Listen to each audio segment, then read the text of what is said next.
Say hi to Arthur and Matthew. They just can't wait to unload their feelings about the heavy load of their school bags. Oh, hey, guys, I said unload your feelings, not your school bags. Joining us in the studio as well is Diana Sir and her son Jake. What are they here for? Stay tuned to find out. And who would believe that tonsillitis could lead to a spinal problem this severe? See you on The 5 Show.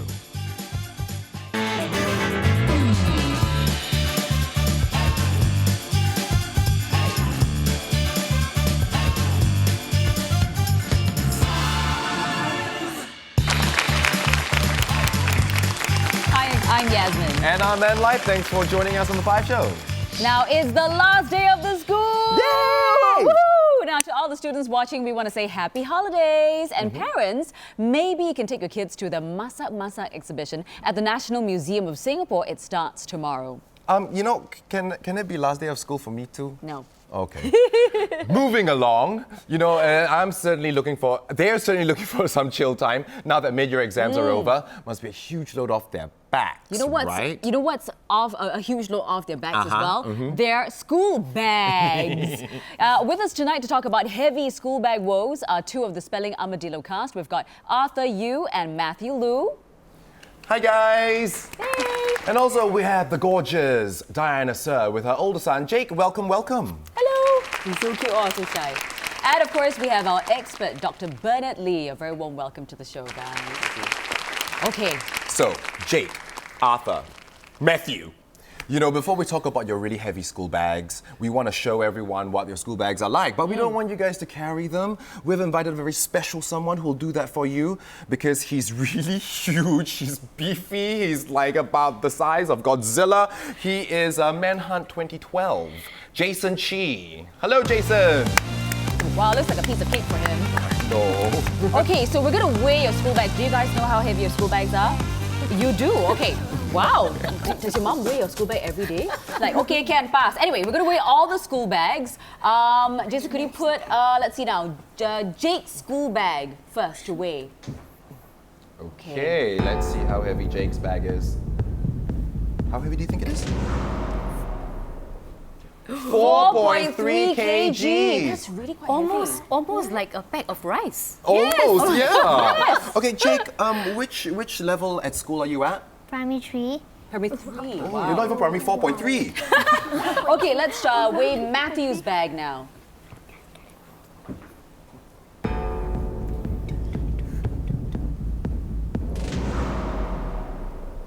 A little heavier, 4.4 kilograms. And Matthew, which level are you studying at? Primary 5. Primary 5. Okay. So it gets a little heavier, I think, as you get older. I think so. Yeah. By 0.1. Okay, Arthur, let's have a look at your bag and see how heavy it is. Thank you very much, Jason.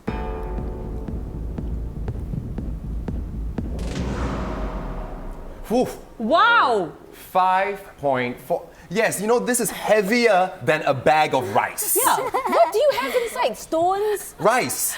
You know what? Let's find out. Yeah. Okay. Jason, I do want to ask you though, 5.4 kg, is this enough for like a bicep curl?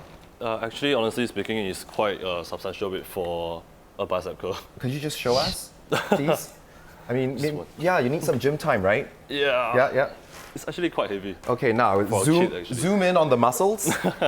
Yeah, whichever camera you want to use, guys. It is heavy, right? It's good for warm-up actually, for me, but I think it's really heavy for a kid. Uh-huh. Okay. Thank you very much, Jason. Thank you for being such a good sport. Okay, you can go back and rest, okay? Bring the bag over. This is Arthur's here bag. we go. Arthur, what have you got inside? A sink? I don't know, stones? Okay, pencil case. We've got folders. Okay. We've got textbooks. We've got more folders. Okay. More books? Why do you have all these books in your bag, Arthur? Usually all this is in my lockers. Oh. It's normally last day of school, I take everything out from my locker and then dunk them in my bag. Oh, okay. So you have a locker. Matthew, do you have a locker as well in school? My school doesn't have lockers. So you carry that 4.4 kilograms every day in, day out? Usually it's slightly heavier. I have to hand up some things to my teachers, but yeah. It's even heavier on normal days. I Oh know. my goodness, wow. Diana, did you realize that Jake's bag was this heavy? Yes. Yes, I have to say. Although I have to say that because we sent him to school, I think, and for the kids who take the school bus as well, there's actually a very short distance only that they have to be carrying that weight. So when you get off the bus and walking to the classroom and all that. Okay. And these days they're very good, you know, during our time don't have. Right. They have- bring their little baskets and they leave their textbooks and they slide it under the desk. Yeah. So Okay. that helps a lot. I would have thought that these days everything is high tech and they don't need so many books, but there you go. I know. Dr. Lee, what is the maximum weight a child can carry without hurting his spine? Well, according to international data, 10% of their body weight is the ideal bag weight. 10%? Oh, Diana, I think Jake's... Fair. Okay, Jake, how was it heavy again? are you, Jake? 23 kg. 23 kg. There's And that was 4.3. 4.3 That's kg. like 20%. Okay. Okay, I You're think we've carrying got... double. Okay, how about you, Matthew? How heavy do you weigh? I'm 29. 29 kg, he was 4.4. You do the math. That's terrible. about 15%, I think. Oh no, too I'm not heavy sure. for you. Yeah? Arthur, how heavy are you? I am 54 kg. 54, and yours was 5. 0.4. Oh, okay. Very nice. So yours is okay. Don't feel sorry for him. Yeah. No. sorry I for mean, him. that means it's okay, right, Dr. Lee? Yes. For Arthur, definitely is fine. Yeah, 10% of his body weight is about right. Yeah. Awesome. Okay. So what is the effects of carrying an overly heavy bag, especially for kids? Yeah, for like immediate effects is that they will feel muscle problems, muscle pain, undistributed kind of weight on one side of the body, and then they may get spasm, and then the neck might be protruded forward because of the bag that's holding them back. So the muscle problems can progress on to longer term problems, like we call the spine related problems. The worst will be what we call scoliosis. So scoliosis is actually the curving of the spine, like 梁伯伯 like that, you know, Oh, when, right. when, Okay. when she's bent over. And then that can cause balance problem, growth stunting problem, spine related like nerve compression, even restriction of breathing. Oh my goodness. Wow, it sounds okay. really quite scary. I know, right? Can I get in some free consultation here? Sure, definitely. So later on, we'll get to talk to Dr. Lee and ask him more questions. Meanwhile, we're going to go to News 5 at 9 Yeah. with Ateli Edwards. Hi guys, well coming up on News 5 we're going to tell you all about match fixing, all that plus also some other news that's coming your way. We'll have all that and more in a short bit.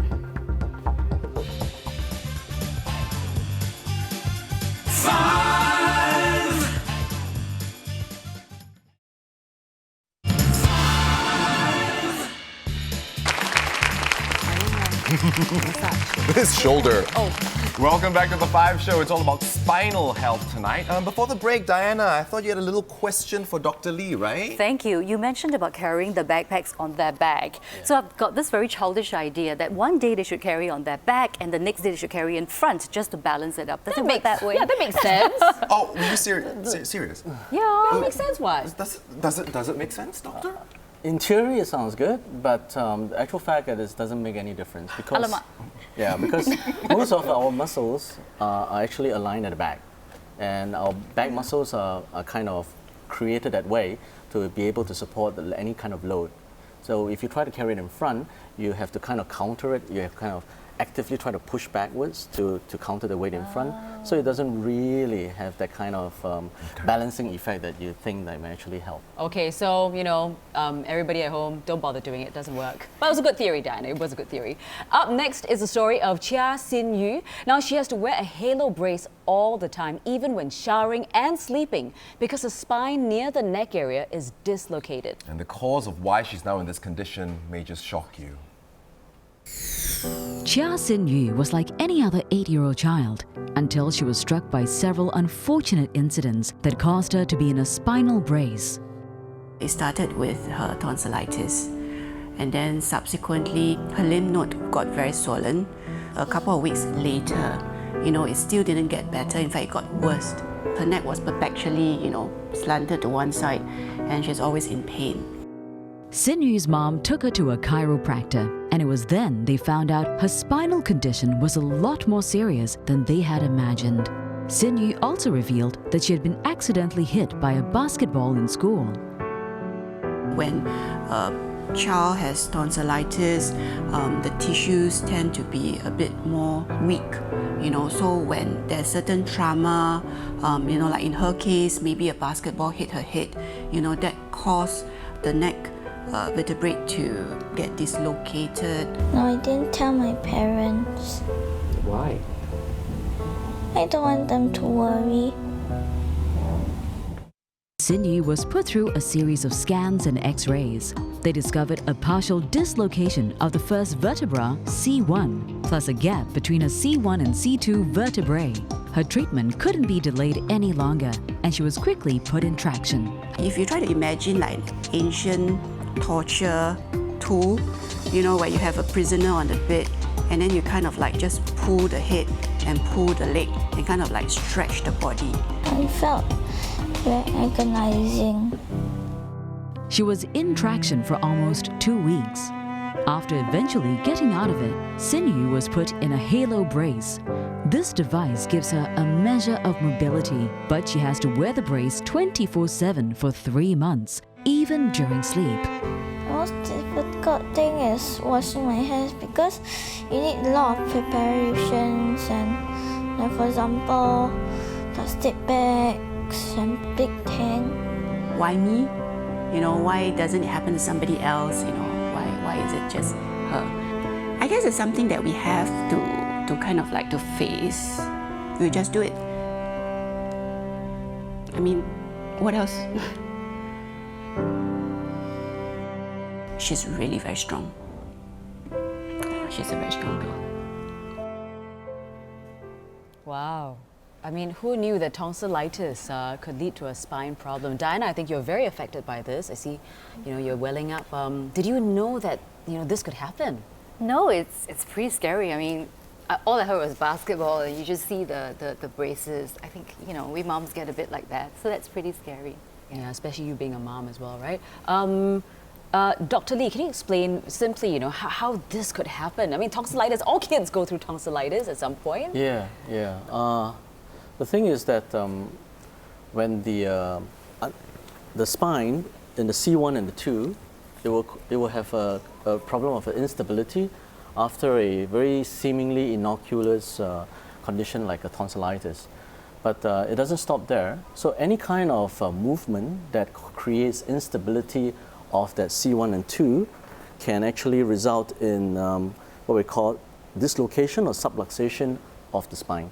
And once you have that problem, the nerve that is in the center will cause compression, and because that is a spinal cord that actually controls the rest of the body. Mm-hmm. So once it's being compressed, and that will cause what we call weakness, numbness, tingling to the rest of the body. Okay. Well, very quickly, what should parents take note of to prevent this happening to their kids? Fortunately, this is not very common. It's a rare condition. I would say that if a child is having sore throat or tonsillitis, even sometimes they don't have fever. They feel that they actually want to go and do PE, for example. They want to go and run about, and therefore I would say that it's best to not have physical activities. Let them rest. They're sick, you should be resting, right? Yeah, Okay. and then there's no sudden movement like whiplash of the neck, sudden falls. If all these things happens and the child complains of a painful neck, they should definitely see a doctor early. Okay, thank you very much for the advice. Xin Yu was being so brave and uncomplaining about her situation. We decided to spring a 5-show surprise on her school and her schoolmates and her as well, of course. Let's take a look. I'm back at school today at Pei Hua Presbyterian Primary because I'm about to surprise this girl called Xin Yu. She has no idea I'm here. I've also got a little gift for her. Come with me.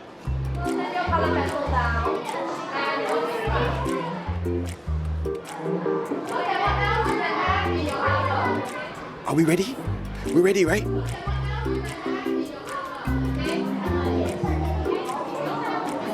Good morning, class.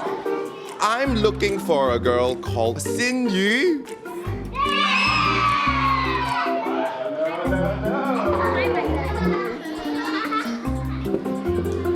And I'll join the class. Okay, well, Xin Yu, how are you doing? Good. Well, I hear that you like the 5-show and the news. Am I right? Yes. I've got a little present for you, and I hope that you feel better soon.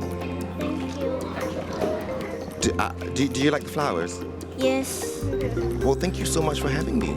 You're welcome. Bye-bye! Bye! Now that I've surprised Xin Yu and her buddies, let's extend the surprise to the whole school.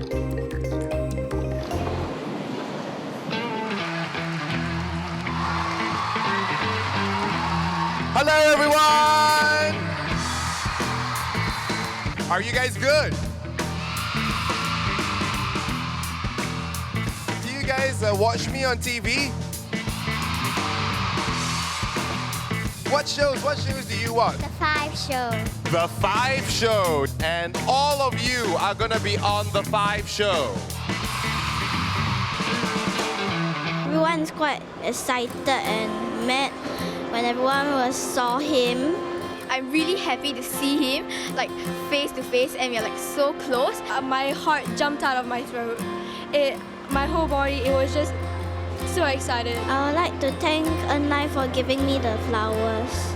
Happy holidays to all the school children out there. Remember to watch the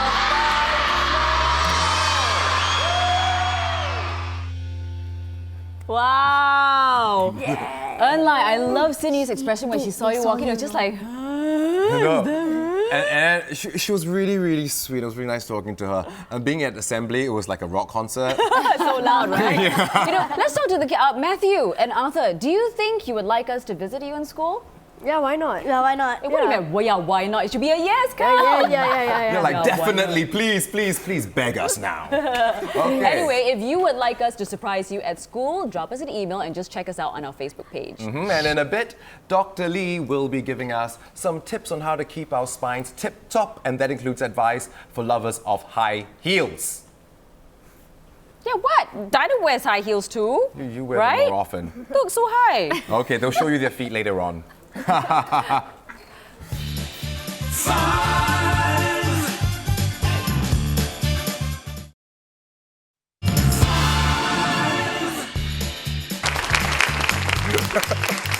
insisting on giving Enlai a massage and a spinal cord. But anyway, welcome back. don't want. And tonight's focus on the 5 Show is all about keeping your spine happy and healthy. And that includes the time when you're having a siesta. A proper mattress is essential to good spinal health and good sleep, as the girl in our next story found out.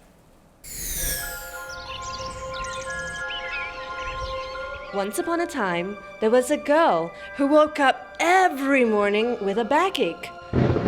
This put her in a bad mood. I'm in a bad mood. People had told her hard mattresses were the best.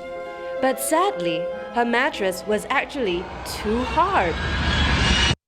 So she decided to acquire for herself a new, softer mattress.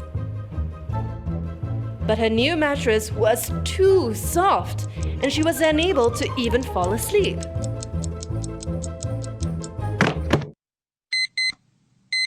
This put her in a very bad mood. I'm in a very bad mood. Fed up, the girl sought the advice of a wise man, skilled in the art of backache banishment. The anatomy of the spine comprises the cervical spine, the thoracic spine, and the lumbar spine. There's also the sacrum and the pelvis, comprise the heaviest part of the spine, which requires the most support while sleeping. If the mattress is too firm, there's insufficient support for the lighter parts of the spine, and if it's too soft, there's too much give in the heavier parts of the spine, and that can cause backaches in the morning and stiffness. Basically, according to your weight and body shape, we can therefore choose a mattress best based on your unique body type. Mattresses for people who are underweight can be firmer, as a rule of thumb. Those who are heavier require more cushioning and more support. Armed with her newfound knowledge, the girl set out on a quest to find a mattress that would be best for her back. Remembering the wise man's words, she approached a master craftsman trained in the knowledge of mattress science. All these 3 mattresses are endorsed by the Chiropractic Association. Together with our expertise, we developed these 3 mattresses, especially for the Singaporean market. We developed together with them a unique 5-zone pocket spring system. Normally people start sleeping, they start on the back, but then during the night they're sleeping on the side. So if you have a 5-zone spring system, that allows actually the sleeper, the shoulder and the hip area are more able to sink in the mattress. So that keeps the spine more aligned. The weight is better distributed. The system itself is much more durable and it creates a much more firmer comfort level. The girl tried the different mattresses and found one that was just right. For the first time in a long time, she was finally in a good mood. Finally, I'm in a good mood. And so, having found the mattress of her dreams, the girl fell fast asleep and slept happily ever after. The end. Wake up, Vanessa. Oh, nice to know she doesn't have to spend time counting sheep anymore. And that's why, as you can see, all those sheep are now out of a job and have decided to come here and keep me company. Hi, Yaz. You look much better with this makeup on. Anyway, if you're interested in giving one of these Sherpa sheep a home, it doubles up as a pillow. Here's what you need to do. Write a cute caption to this picture. The 5 wittiest captions will get to take one of these home. Go to the 5 Show Facebook page for contest details. Now, in the meantime, we're going to talk to Dr. Lee about the do's and don'ts of spinal health. So we established that having overly heavy school bags is bad for kids. But how about these ergonomically created bags? Well, a good bag would be, as you could see, there's a curve that kind of hugs the spine, the back of the bag. And then there is a shoulder strap and there is a waist strap. All these are all meant to keep the bag close to the back so that the weight of the bag is well distributed over the lower waist. And the other thing is that, more importantly, is the size. It looks like a good size here, but if we kind of put it to different people, a different child, they will actually have different effect. Maybe I can volunteer, yes. Come. Yeah. Jake? Come, Jake. Put it on. I know it's pink color. It's okay lah. Demonstration. Okay. So you can see that for the bag here is kind of below, the base of the bag is below the lower part of its waist. So this is a little bit too low. Okay. And if we try to kind of adjust it higher up, and you could see that it's above the shoulder. So this bag is oversized. It's not good for him. We cannot be kiasu and then have one size, let them carry through the primary school and then right to the primary 6. Right, so basically, yeah, I love your expression, Diana. So basically, we're going to look for a bag that is the right size for the kid. Yeah. Okay. Well, let's move on to the adults, the big kids. We have 2 ladies here, and they both love wearing heels. Dr. Lee, please tell us the effects of wearing high heels on the spine. I volunteer again. Okay. This is a topic that's very close to my heart. I always say that a woman without the heels is never complete. That is true. Yes. So when you wear a pair of heels, you could see Diana on the side profile. She's actually pretty well aligned. Yeah. Some women, when they wear their heels, they have their kind of feet sticking up and then their bum will stick out. So when you do that, you could see that there's a lot of weight that kind of transferred onto the lower back of the spine, especially the L5 and S1 facet joints. So that will cause a lot of arthritis and called canal stenosis. Yeah. Okay, so I guess you can't wear heels all the time, just sometimes. Anyway, that's our show for tonight. Thank you so much, Dr. Lee, Diana, Jake, Matthew, and Arthur for coming on the show. Thank you, guys. Remember to take care of your spine because it's the only one you've got. You can't replace it. And on Monday, K-pop boy band sensation VIX will be performing on The 5 Show. You've got to watch out for that. In the meantime, have a great, nice, long weekend. We'll see you once it's gone. Bye-bye. That's a good one. So we stand. So how?